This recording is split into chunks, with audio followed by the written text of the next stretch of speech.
Welcome back to my vlog. Isang magandang umaga sa inyong lahat mula dito sa Lasak City. At kasing ganda din ng ating minoposal.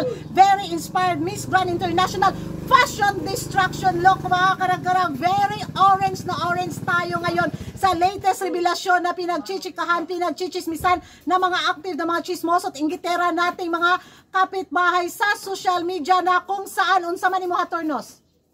Unsa man? Baso pila. Isa lang. Isa. Pagkuha, bi. Sa social media, ay, grabe. Na di ano, 23. Na, hindi ko kinaya yung trigger galore ng kanilang stress sa kanilang mga kigol at bagol-bagol. Pila may sukli. Unyan, 23. Dos.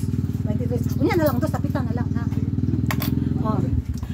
Dahil nga sa latest pasabog na revelasyon ni Uncle kung paano siya kukuha ng winner sa taon na to sa Miss Grand International 2025.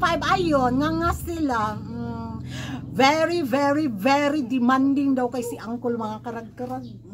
Ano daw yung nangyayari bitaw sa beauty pageant ngayon? Bakit more on ano na daw sa mga kababaihan? Binaba na daw ang dignidad na mga professional na mga kababaihang ano, may mga karera, mga kababaihang may sinasabi at may pangalan sa sosyalidad, sa social, basta kanang sa sosyalidad ba, sa kalikuan bitaw, sa katilingban ba, sa lipunan, naitaguyod ko rin. So yun yung ano nila, hanash nila. Dahil nga ang hinahanap niya ako, kailangan yung mga supporter, maraming supporters, bibili ng ano, mga paninda yung mga supporters, yung mga itsutsubritsi ni Uncle na talagang prangkahan niyang nilatag kung paano siya pipili ng winner sa taon na to sa Miss Grand International 2025. Magiging reaction ko lang naman dyan, mga karag-karag. Sasabi nilang very, very, very demanding si Uncle sa mga paggatas bitaw sa mga fans para magkapera.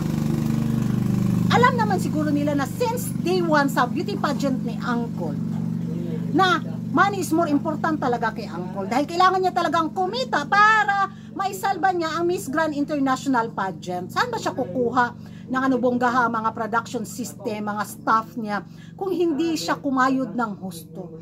Doon nga sa kanyang pagiging businessman, sa pagbibenta niya ng mga produkto online selling, isa sa nakikitaan niyang malaking advantage kung yung magla-live selling is beauty queen at maraming supporters, di ba?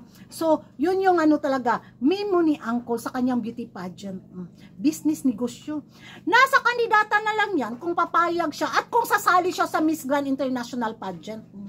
Kung sasali ka sa Miss Grand International pageant, kani mga buang bitaw kaayo na itong mga hateful na taga 5-6 community at maging ang friendly natin taga Neighborhood, taga Tacos, bitaw at maging anong taga Milky Way. Nakakuruna naman sana sila. Pero bakit pa sila, kunyari, gulat kami sa ano, revelasyon ni Uncle. Uy, mga ipokrito kay silang dagko. Mga dilulu. Kasi tayong mga taga Pins bitaw, parang kalma na tayo. Kasi unti-unti na nating natatanggap yung ano, mood bitaw ng papageant ni Uncle kung ano talaga. Hindi kasi gaya dati noon ang Pins na talagang trigger din tayo nakaka-stress din kasi yung papageant ni Uncle. Pambutuhan, kailangan makapasok yung kandidata natin, kailangan more likes, kailangan ikuan talaga, i-boost yung ano ng kandidata natin. Parang nasasakal din tayo na makasungkit ng kauna-unahang golden crown bitaw at yun nga, naibigay nga sa atin yung kauna-unahang corona, pero hindi naman talaga ito yung proper crowning moment sana ng first golden crown natin, pero tanggap natin dahil open heart naman talaga si CG na magtrabaho sa Miss Grand International. So, kung darating man yung pagkakataon, yung taon or ilang mga dekada pang dadaan, siguro buhay pa tayo niyan, na magkaroon tayo ng crowning moment, pero tayong mga fans, hindi na tayo ganun ka-push talaga na ay, kailangan bumili tayo ng boto, kailangan nating paramihin ng likes at pa-heart, pa-comment ang picture ng kandidata natin. Ngayon kasi tanggap na natin. Kung maligwak yung kandidata natin, okay lang. Wala nang hateful bitaw sa puso natin na ay, lulutuin na naman ni Uncle, ay, laglag na naman ang Pins. Wala, parang nag-i-enjoy na lang tayo sa journey ng kandidata natin na lalaban sa papageant ni Uncle at kung ano yung mga pasabog na kayang ibigay ng kandidata natin. Doon na lang tayo sumusuporta at naaliw at parang ang sarap suportaran ng kandidata natin na nakikita natin ano talaga, todo kayo din. Maibigay yung performance na pang Miss Grand talaga. O, di ba? Sila talagang, ay, very demanding. Nakasungkit na kayo na corona, mga Ipokrito kayong dagko, Jud. Yung magiging reaction ko. Ibabash nila si Uncle. Tapos panay din sila padala ng kandidata sa Miss Grand International Pageant. Anong tawag doon? Katangahan. Di ba nakakaluka mga karag-karag? Naaliw talaga ako magbasa bitaw sa kanila mga patutsada bitaw sa social media sa revelasyon ni Uncle na ay ito yung hinahanap ni Uncle. Eh natural maghahanap talaga siya ng kandidatang kailangan niyang kumita din sa pageant niya. So nasa kandidata na lang talaga kung gusto niya magtrabaho o hindi or mag-resign siya, exit agad. Kung hindi niya kayang sikmurain yung pagla-live online, pagla-live selling sa mga produkto ni Uncle sa Thailand. Period. Bakit kaya ma-stress pa sila? Hindi nga na-stress yung kandidatang lumalaban doon tapos after magla-live selling lang, sila pa kaya mga supporter lang. Di ba? Nakakaluka mga karag-karag. Kaya, nako, darating siguro din yung time na gaya din sila natin na parang tanggap na lang din yung mode ng papageant ni Uncle. Parang okay lang. Ay, oh wow, ganun na lang yung magiging reaction natin. Yung bang wala nang stress bitaw na ay kailangang habulin natin yung boto ng bansang ito, kailangan nating lamangan yung like at share at comment ng bansang ito para mangunguna at makapasok yung kandidata natin. Wala eh. Ngayon, ang sarap lang kasi sa pakiramdam mga karag-karag, no, yung masungkit ng kandidata natin yung corona na walang halong na binili natin yung boto, na dahil sa mga pa-heart, mga pa-like, pa-comment, kaya nanalo yung kandidata natin. Ang sarap pakinggan na nanalo yung kandidata natin dahil deserve niya. Dahil nakatadhana talaga sa kanya yung corona. Dahil hindi siya nanalo dahil binili natin yung corona niya. Mas okay pa yung ganun. Diba? At the end of the day, sabi nga ni Mother Teresa, na si Uncle pa rin ang nasusunod sa pagpili ng winner.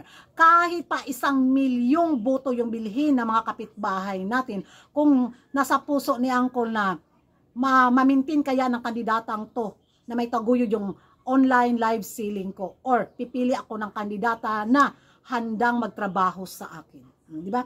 Na kay Uncle pa rin ang huling desisyon. Kahit mag-demand pa siya na mag-demand at mang-uto sa mga followers na mga kandidata sa social media, nasa mga supporters ng kandidata kung papatusin nila si Uncle. Diba? Kami mga taga-pins, ay nako, tapos na kami sa erang yan. We are very, very calm now. Di ba? Wala. In-enjoy lang natin yung ganap ni Maring Ima doon. Tapos, ewan ko sa inyo mga karag-karag kung ano yung magiging reaction ninyo dito nga sa hanas nila na very, very, very demanding daw si Uncle sa pagpili ng winner sa taon na to sa Miss Grand International 2025. Sa tingin nyo mga karag-karag, susundin kaya ni Uncle ang tibok ng kanyang bitlog or ang tibok ng kanyang pananalapi? Mag-ingay tayo sa comment section at kung hindi ka pa nakapag-subscribe sa YouTube channel ko, don't forget to like and subscribe Kuragan Karag and hit the notification bell para updated kayo sa mga latest kaganapan at late na intriga sa mundo ng beauty pageant. And thank you for watching. See you in my next vlog. Bye-bye!